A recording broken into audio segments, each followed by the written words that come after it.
Hello everyone, DM Gashbad here. Brand new year, same old me. We're going to talk about some games. First, I just briefly want to mention my New Year's resolutions from last year. I wasn't gonna, but I thought I probably should. I made two goals. One, I believe I wanted to try 3 new games in the year. That shouldn't be too hard. In fact, I did do that. I tried out Classic Zombicide, Rusty Dagger, and Warhammer the Old World. The other part, I didn't do so good. I wanted to finish painting 2 games. I know for some of you wargamers out there, the idea of finishing painting a game seems kind of weird, but there were some board games and things that I could have finished up this year and I didn't. Oh well, I'm not going to make resolutions this year. But the good news is that one-shot Mordheim game that I played a month or 2 ago, that has now become a little campaign. We decided to play another game, we decided to use the same warbands that we had before, and so here we go. As before, I'm using my Witch Hunters, the Angry Mob. With 1 game under their belt, they're up to 12 models. In the very center, that's my Witch Hunter captain, Hansel Mayberry. He's equipped with a pistol and a greatsword. I've got 3 Witch Hunters. To the right of my captain, I've got Volodar the Pale with his 2 pistols and his +1 initiative that he got from last game.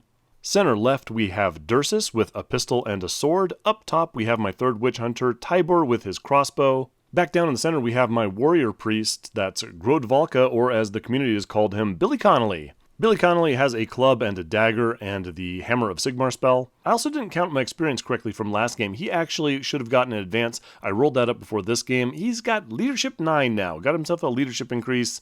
Not terribly useful. Over on the left, we've got my scrubs. I've got a henchman group of 3 zealots. Those are Max's madmen. They have clubs and daggers. On the right, I've got a henchman group of 2 flagellants. Those are Justin's believers with flails. Up top on the right, I've got a henchman group of a single zealot armed with a club and a bow. That is Mardigan the Maniac. And all the way on the top right, I have bought a new flagellant just with a dagger. That's Nathaniel the Superfly. I believe in the last video I said that flagellants are pretty good with 2 daggers. I was misremembering. You can't give them 2 daggers. You can only give them 1, but they're still pretty good just with that. Now let's turn our attention over to my opponent. He is bringing his Marienburgers as before. Let's mix things up and go right to left this time. On the far right, he has a single warrior armed with an axe and a shield. To the left of them, he's got 2 groups of 2 henchmen who are armed with clubs and crossbows. In the dead center, he's got his captain who is armed with a pistol and a sword. To the left of him, we've got a youngblood. I don't remember what his weapons are, but he does have a helmet and he does have a leg injury, so he's -1 movement. The next 2 guys to the left are both champions. They have shields, helmets. The one further right has a sword. The one further left has a spear. And his new addition to this group is a Halfling Scout. He's got a hired sword. The Halfling Scout has a bow and a dagger and a plucky attitude, and that's it.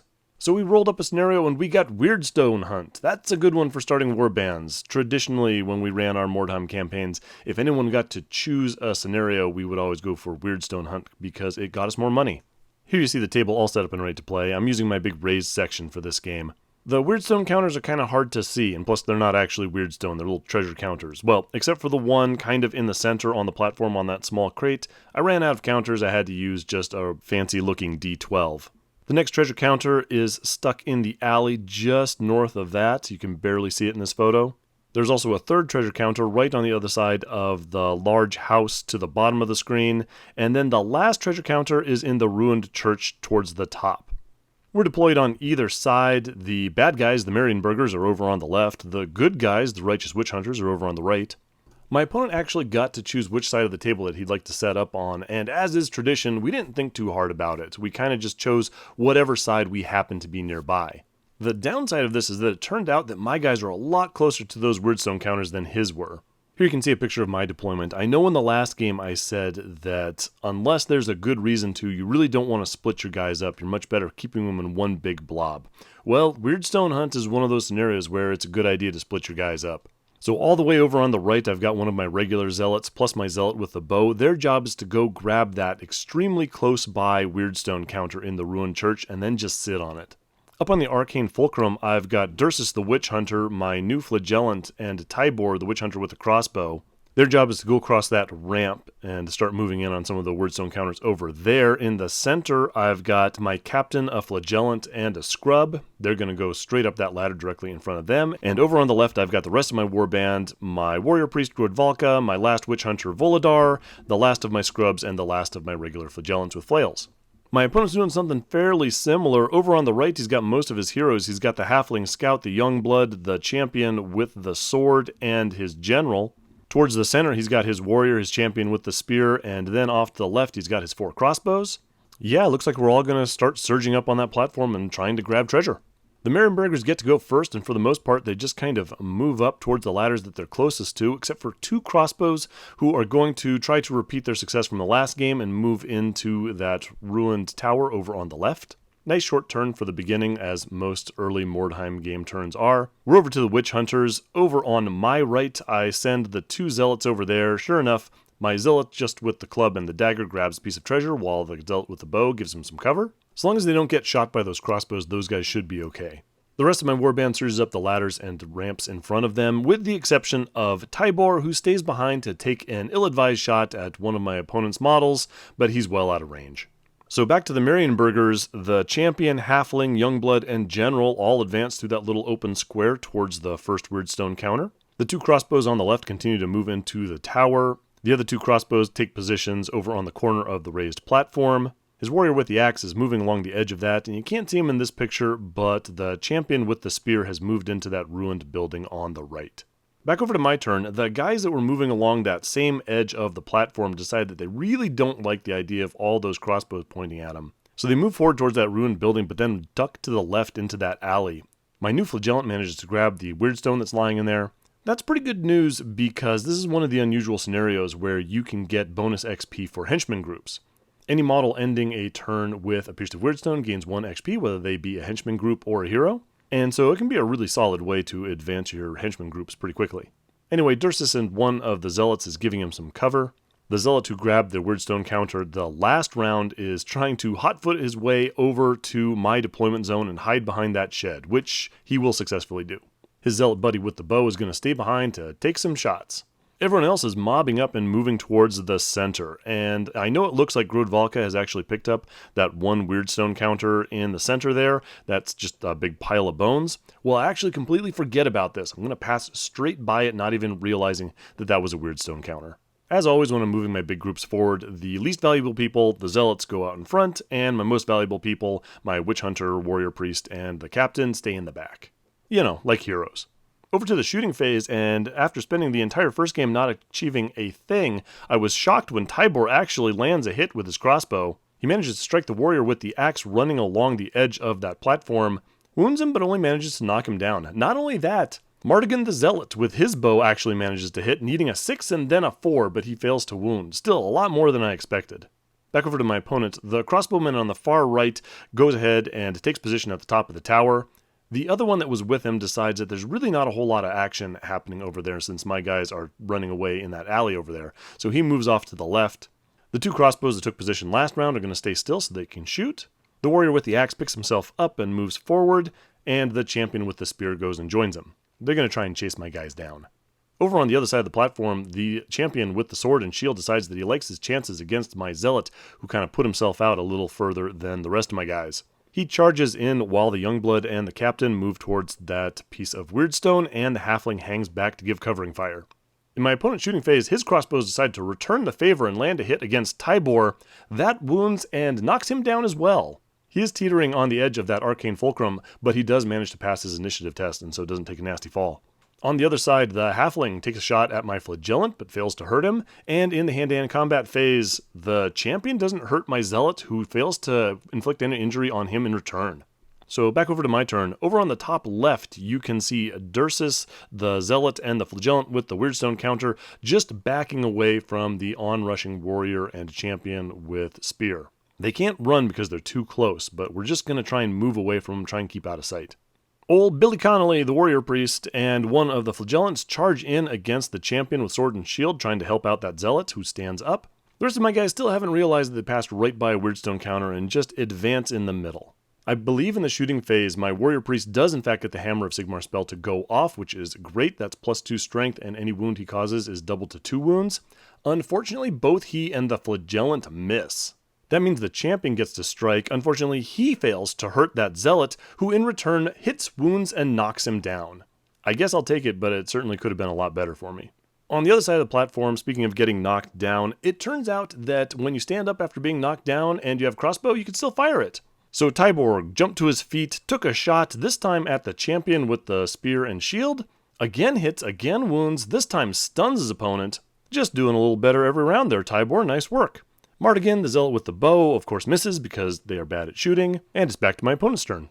So again, seeing that most of the action is happening over on my opponent's right, one of the crossbows leaves his position at the corner to go try to help out. The Marienburger captain completes a charge into the flagellant that's fighting his champion, the Youngblood grabs the Wyrdstone counter, and the halfling stays where it is, lining up another shot against my flagellant. The warrior with the axe continues to chase after Dursus and the retreating flagellant and zealot. His champion with the spear rolls over to just being knocked down. Two of the crossbows that were at the corner decide that it's not worth staying around there and just shooting at my zealot with the bow all day, so they take off and they run into that ruined building. In the shooting phase, the crossbow who stayed where he was at the top of the tower fails to hit Tybor, and the halfling still couldn't bring down the flagellant. Over to hand, and the charging captain does pretty well, stunning the flagellant. But that's all one big fight over there, and the good news is that I don't take any damage, and Cleric Grodvalka manages to stun the champion with the sword and the shield, and since he struck before my zealot, that means that the zealot manages to take him out. I don't get any XP for it, but it's the first casualty of the game, and it's not one of my guys, so I'm happy. So back to the witch hunters, and now there's a bunch of stuff going on. Grodvalka, aka Billy Connolly, and a zealot charge the Youngblood, who's holding on to our treasure. I'd really like to go running after that halfling, because I think it would be funny, but the important fight is in the middle, so a flagellant with a flail, a zealot, and Volodar the Pale, who's got his two pistols that he hasn't been able to fire yet, goes and charges into the captain.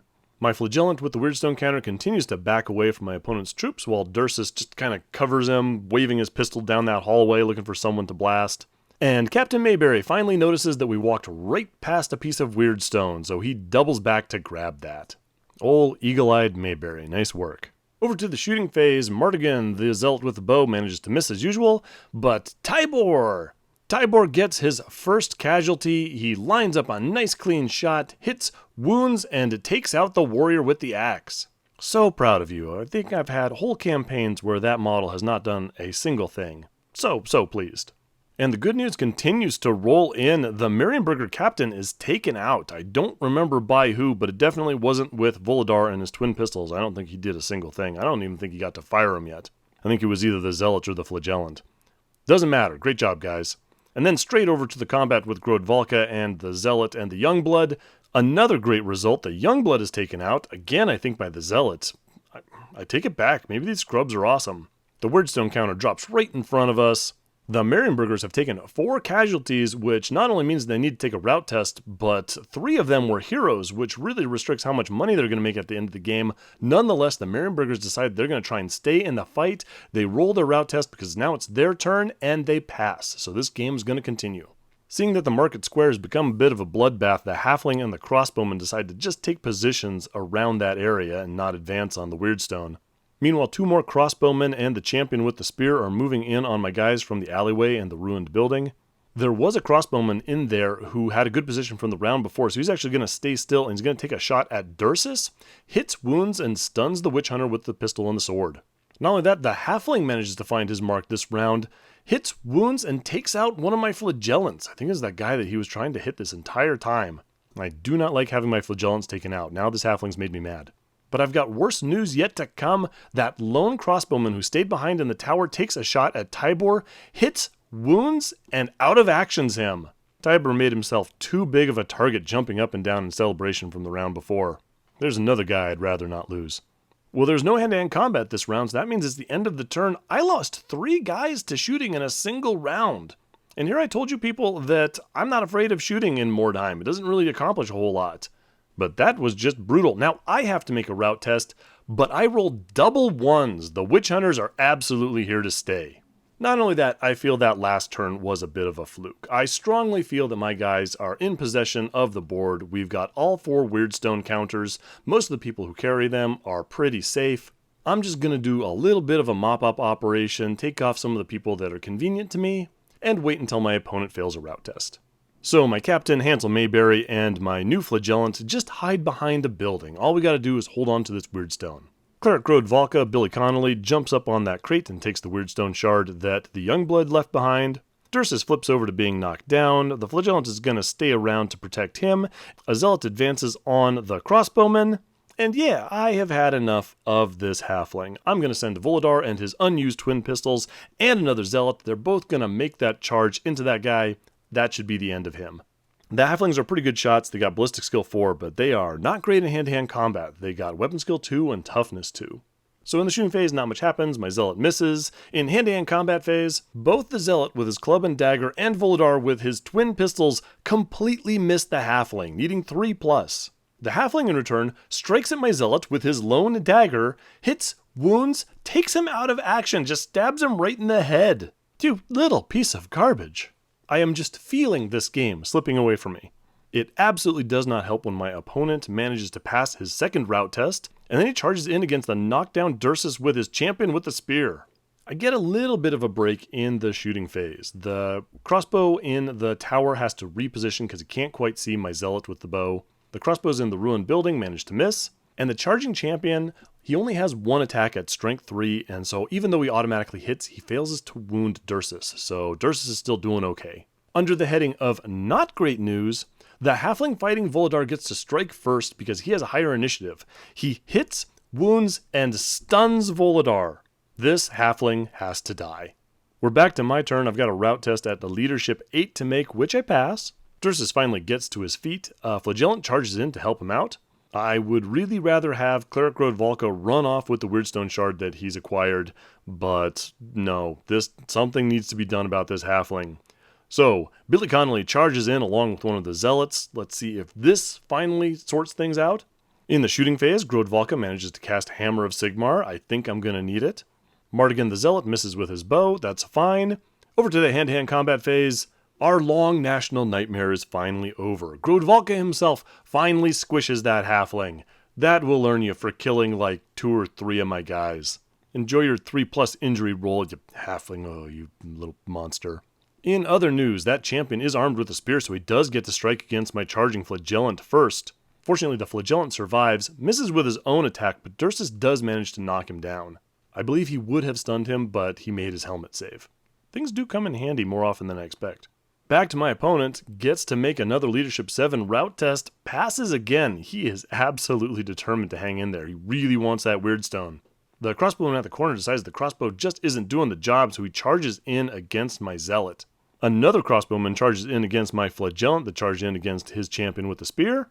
In the shooting phase, the other 2 crossbowmen miss, and nothing really happens in the hand-to-hand combat phase. No damage is caused by any of our guys. But that's okay, we should get another crack at this. We're back to my turn, Leadership 8 route test, and I fail. You know what? It's fine. It's fair. We did what we came here to do. We stole a bunch of Wyrdstone, and we killed that halfling. The Marienburgers just outlasted us. Since most of my guys have basically retreated with the loot anyway, it makes sense. So victory to the Marienburgers. It's time for the post-game stuff. As for injuries, I've got one zealot who ends up dying, stabbed in the face by a halfling. Oh, the shame. More importantly, however, my Flagellant lives, and then I roll for the injury on Tybor, the bold witch hunter crossbowman, and he gets a chest wound, -1 toughness. That's not so great. My opponent has a ton of rolls to make, and I think he does phenomenally. I don't think he loses anybody. In fact, a bunch of his heroes get hardened, which means that they're now immune to fear. And so even though he didn't make a lot of money, his guys all survived, and they probably earned a decent amount of XP. In fact, I'm not completely sure what all his guys got. I know his Youngblood got in advance, and I know his crossbowmen, like one group of 2 crossbowmen went up to ballistic skill 4, which is scary, but I just can't remember the rest of the details. As for my guys, I actually got a ton of advances this game because I ran off with all that loot, which gives me +1 XP. Hansel Mayberry, my not very brave witch hunter captain, who ran off with the Wyrdstone as soon as he could, he got himself an advance, a whole +1 initiative, which is not great for a guy armed with a greatsword. Speaking of not great, Tybor gets an advance because he actually caused a casualty. He got +1 strength, which normally is phenomenal, but for a ranged character, especially one with -1 toughness, I'm not sure I really want him rushing into the heart of combat. Grodvalka got another advance. He did a little bit better. He got himself +1 weapon skill, which is nice, pairs nicely with that Hammer of Sigmar spell. And my henchman did even better. Because he ran off with a Wyrdstone shard, my brand new Flagellant gets an advance, and he gets +1 attack. Flagellants with +1 attack, that's great news. My old Flagellants don't do too badly either. They get +1 weapon skill. My Zealots with club and dagger also get +1 attack, also great. And Mardigan Mardigan the Maniac, the zealot with the bow and the club, he also got an advance just by the nature of surviving 2 games, and he got Lad's Got Talent. He is now a hero. I honestly don't know what to make of this. Usually, Lad's Got Talent is amazing. It's always great to have your full complement of heroes. But of course, what I really wanted was a hero flagellant. And arguably, Mardigan is like the worst of my guys. He has done the least in all the games. Except for maybe some of the people who died, I guess. But you know what? I'll take it. I have to choose 2 skill categories. I go and give him speed and strength. Strength because just it's an awesome set of skills. Speed because I think that's one thing that my warband is kind of missing since we don't have our warhounds. And in fact, I put that to use right away because he does roll up in advance and I get a skill, and so I'm going to give him sprint. He can get places really fast. I'm not exactly sure what he's going to do when he gets there, but he can get there. The nice thing about Lad's Got Talent, though, is that it happens before the exploration phase, so now I've got an extra hero to go explore. That means I'm rolling 5 dice again, even though I lost Tybor during the game. Also, remember last game I managed to get a Mordheim map? Well, I had to roll what kind of map it was, and it was accurate. So I get to re-roll 3 dice in this exploration phase, which is good because I rolled a bunch of low numbers. So I re-rolled 2 of the dice, I kept 2 doubles, ended up with a grand total of 20, which got me 4 Wyrdstone shards. In addition to the 4 Wyrdstone shards that I ran off with because of the scenario, that gives me 8 shards, which is phenomenal. I decided to sell 7 of them. With 11 members in my warband now because one of my zealots died, that gives me 110 gold crowns, which sounds pretty good. And I start spending money. Mayberry gets himself some light armor. Yeah, a lucky charm would probably be better, but we're sorting this out at the end of the day at a gaming store, Grayscape Games in Rocklin. For the time being, I want to try to avoid making rolls while my opponent isn't there, so I just buy the standard equipment for right now. I give Volodar an extra dagger so he can fight with 2 weapons when he doesn't have loaded pistols. I buy Mardigan, my new zealot hero, a sword, and I give his club to Tybor, the crossbow witch hunter. And because I really want to keep this new flagellant henchman group alive, I buy another member into them. I don't have to roll for how much XP I have because the lowest I can roll is 2, and that's how much XP they have. Pay the extra 4 gold, and I also shell out enough money to give both of them flails. So there we have it. The Witch Hunters are back up to 12 members with a warband rating of 202, which sounds pretty good. I think if they continue to do okay, I'm going to try and start buying some more unusual equipment for my guys. I'm going to try and get Lucky Charms, a Halfling cookbook to maybe add another zealot to that group that has the 3 attacks now. I've got 1 shard of Wyrdstone in my stash and 23 gold in reserve, which isn't bad at all. Little rainy day fund in case things go really poorly, and I did get a pair of doubles in my exploration phase. I found a straggler, so the next game I can roll an extra die in the exploration phase and remove one of them that I don't like, and I found a corpse with a dagger. That's actually the dagger that I gave to Volodar. And that's about it. Thanks for watching. Leave a comment below if you have any questions, observations, or concerns. I'll see you next time.